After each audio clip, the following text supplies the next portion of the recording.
बिस्मिल्लाहिर्रहमानिर्रहीम। अस्सलाम वालेकुम। अबरार रशीद आपकी खिदमत में हाज़िर है और आपसे दरख्वास्त है कि अगर अभी तक आपने चैनल को सब्सक्राइब नहीं किया तो सब्सक्राइब कर लीजिए, जो बेल आइकन है उसको ज़रूर प्रेस कीजिएगा। आपका बहुत बहुत शुक्रिया। एक बहुत बड़ा इंकशाफ सामने आया है और ये इंकशाफ है मालूमात पर मबनी। गुज़श्ता शाम मेरी एक पाकिस्तान के इंतहाई सीनियर सियासतदानों में से एक सियासतदान से मुलाकात हुई और मुलाकात 1-on-1 या 1-to-1 थी। मुलाकात में कोई तीसरा शख्स मौजूद नहीं था। मैं आपको इशारतन ये बता सकता हूँ कि ये सियासतदान पाकिस्तान के आला इंतज़ामी ओहदों पर रहे हैं, आला आइनी ओहदे पर रह चुके हैं, मुतअद्दिद मरतबा पाकिस्तान के वफाकी वज़ीर रह चुके हैं और मेरा ख़्याल है ये इशारा अब आपके लिए काफ़ी है। लेकिन चूँकि उन्होंने मेरे साथ बल्कि मुझसे ये वादा लिया कि मैं अपनी किसी भी वीडियो में उनका नाम नहीं लूँगा, इशारतन मैंने आपको बता दिया है।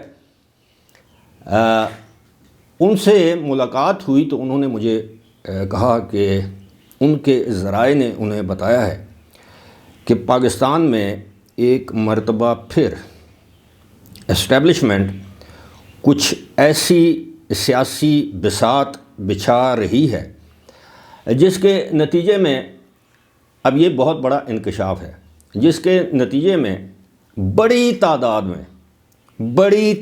में आज़ाद उम्मीदवार कौमी असम्बली मुंतखब होंगे। चाहे वो इस वक्त पाकिस्तान तहरीक इंसाफ के उम्मीदवार के तौर पर सामने आए, लेकिन इलेक्शन तो ज़ाहिर है वो बल्ले के निशान पर नहीं लड़ रहे, और दीगर आज़ाद उम्मीदवार, यानी अरेंजमेंट ऐसी की गई है कि किसी जगह अगर नून लीग और PTI के उम्मीदवारों के माबैन मुकाबला है तो ज़ाहिर है ये एक दूसरे के वोट तोड़ेंगे और तीसरा उम्मीदवार जो होगा वह आज़ाद होगा और उन हलकों से वही उम्मीदवार जीतेगा।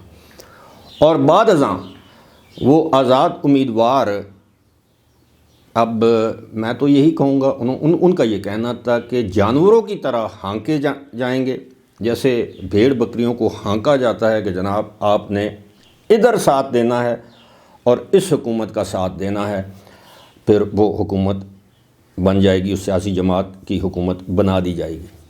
और दूसरा कि बवक्त ज़रूरत उन्हीं लोगों को, आज़ाद उम्मीदवारों को और दीगर एक दो छोटे छोटे सियासी ग्रुपों को या सियासी जमातों को फिर बवक्त ज़रूरत उनको अपने किसी और मकसद के लिए इस्तेमाल किया जाएगा। ये जिस तरह अभी आपने रिसेंटली 1.5-2 साल पहले आपने वो देखा कि वोट ऑफ नो कॉन्फिडेंस हो गई, हुकूमत जो है वो तब्दील करवा दी जाएगी, यानी वज़ीर आज़म जो है उसकी मुद्दत एक मरतबा फिर पूरी नहीं होने दी जाएगी। ये मेरा दावा नहीं है बल्कि मालूमात पर मबनी ये मौसूफ जो हमारे सियासतदान, सीनियर सियासतदान जिनका मैंने ज़िक्र किया है, ये वो फरमा रहे हैं।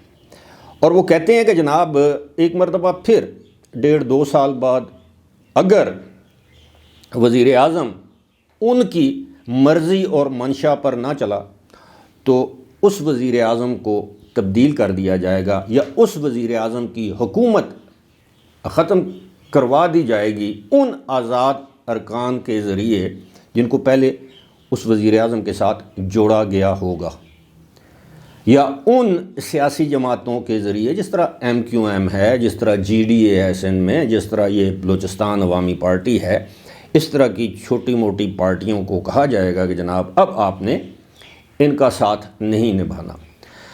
तो मेरा उनसे सवाल था, मैंने कहा जी इससे सियासी इस्तेकाम आएगा? उन्होंने कहा कि नहीं। तो मैंने कहा जी सियासी इस्तेकाम नहीं आएगा तो जिस माशी इस्तेकाम की हम तलाश में हैं वो कैसे आएगा? तो उन्होंने कहा कि जनाब वो माशी इस्तेकाम जो है वो 1.5-2 साल में वो उस लेवल पर حکومت لے جائے گی، یعنی پاکستان میں انویسٹمنٹ آئے گی، جو کہ انویسٹر یا انویسٹمنٹ کرنے والے ممالک ہیں 3 کم از کم، وہ انتظار کر رہے ہیں، بلکہ 4 ممالک وہ انتظار کر رہے ہیں۔ مثال کے طور پہ سعودی عرب، متحدہ عرب امارات، قطر اور چین، یہ انتظار کر رہے ہیں کہ آئندہ حکومت آئے، اور جو بھی حکومت ہو کسی بھی سیاسی جماعت کی، اور بظاہر وہ مستحکم حکومت دکھائی دے، تو پھر وہ اپنی انویسٹمنٹ یہاں پر لے کر آئیں۔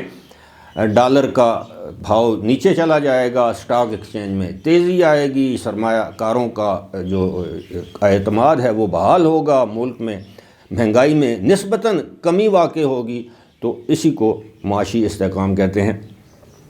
تو میں نے سوچا کہ ان کا نام لیے بغیر میں کوشش کروں گا کہ آج ان سے رابطہ کروں، اور کچھ انہوں نے مزید باتیں جو کی ہیں اگر وہ اجازت دیں تو میں ان کا نام بھی لے لوں گا، لیکن کل کی ملاقات میں مجھے انہوں نے اجازت نہیں دی۔